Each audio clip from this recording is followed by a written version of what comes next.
Welcome back to Impulsive Decisions with Izzy.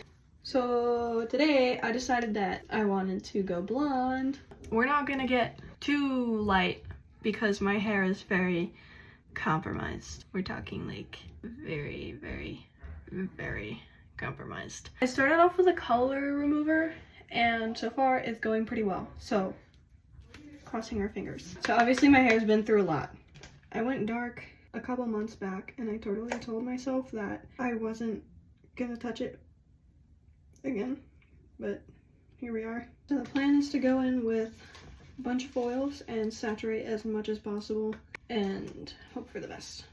I hope that some of this banding can even out while I do this because oh my god. I totally didn't just get bleach on my phone. I probably have like 3 more foils left, so I'm gonna do them off camera. Okay, foils are in, and now we're gonna let it process before I do my root.